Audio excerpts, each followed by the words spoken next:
கொதிக்கிற தண்ணியில ஒரு ஃப்ராக் உள்ள போட்டீங்கன்னு வச்சுக்கோங்களேன், அது உடனே ஜம்ப் பண்ணிடும். ஆனா அதே ஃப்ராகை நார்மலான தண்ணியில உள்ள விட்டுட்டு ஸ்லோவா ஹீட் பண்ணீங்கன்னா ஃபர்ஸ்ட் அந்த தண்ணி அதுக்கு பிடிக்கும். அதுக்கப்புறம் அந்த வார்மான ஃபீலிங் பிடிக்க ஆரம்பிக்கும். அப்புறம் அந்த ஹீட்டை வந்து கொஞ்சம் கொஞ்சமா அட்ஜஸ்ட் பண்ணிக்க ஆரம்பிக்கும். ஒரு பாயிண்ட்ல அந்த ஹீட்டை ரெசிஸ்டே பண்ண முடியாம அதே தண்ணியில செத்து கூட போயிடும். இது ஆக்சுவலி அந்த ஃப்ராகோட கதை கிடையாது, உங்களோட கதை தான். ஒரு டாக்ஸிக்கான ரிலேஷன்ஷிப் பார்த்த உடனே எல்லாம் தெரியாது. இனிஷியலா அந்த பர்சனை பார்த்த உடனே உங்களுக்கு ரொம்ப பிடிச்சிருக்கும், நீங்களும் அதை பார்த்து லவ் பண்ணியிருப்பீங்க. அதுக்கப்புறம் அவங்க கொடுக்குற சின்ன சின்ன டிஸ்கம்ஃபர்ட்டை அட்ஜஸ்டும் பண்ணியிருந்துருப்பீங்க. அதுக்கப்புறம் அவங்க ரொம்ப டாக்ஸிக்காக மாறி இருப்பாங்க. அதுக்கப்புறம் இதுதான் நம்மளோட லைஃப்னு சொல்லிட்டு அட்ஜஸ்ட் பண்ணி உங்களையே லூஸ் பண்ணியிருப்பீங்க. இது ரிலேஷன்ஷிப்ல மட்டும் இல்லை, கெரியர்லையுமே தான். காசு மட்டும் கிடைக்குதுன்னு சொல்லிட்டு ஒரு வேலையில் போய் சேர்ந்துருப்பீங்க. ஒரு 3 to 4 இயர்ஸ்ல உங்களையே நீங்க இழந்து உங்க லைஃபை தொலைச்சிருப்பீங்க. ஆக்சுவலி இதுக்கு நீங்க என்ன பண்ணணும்னா, you should know the difference between growing up and losing your life. For example, உங்களுக்கு கோவம் வருது, அதை நீங்க கண்ட்ரோல் பண்றீங்கன்னா அது growing up. பட் உங்களை மொத்தமா மாத்திக்க சொல்றாங்க அப்படின்னா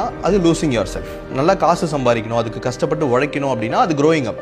ஆனா அதுக்காக உங்க பேஷனையே இழந்துட்டு நீங்களே யாருன்றதை இழந்துட்டு நீங்க வேற மாதிரி மாத்திக்கிறீங்கன்னா அது லூசிங் yourself. மற்றவங்களை குறையே சொல்லாம ரெஸ்பான்சிபிலிட்டி எடுக்கிறது growing up. ஆனா நீங்க எல்லாத்துக்குமே எஸ் சொல்றது லூசிங் yourself. இந்த டிஃபரன்ஸை நீங்கள் புரிஞ்சுக்கிட்டா மட்டும்தான் லைஃப்பை ஒழுங்காக லீட் பண்ண முடியும். வளர்ச்சி டிஸ்கம்ஃபர்ட்டாக தான் இருக்கும். ஆனால் டிஸ்கம்ஃபர்ட்டே உங்கள் லைஃபாக மாறிடுச்சுன்னா it is time for you to jump.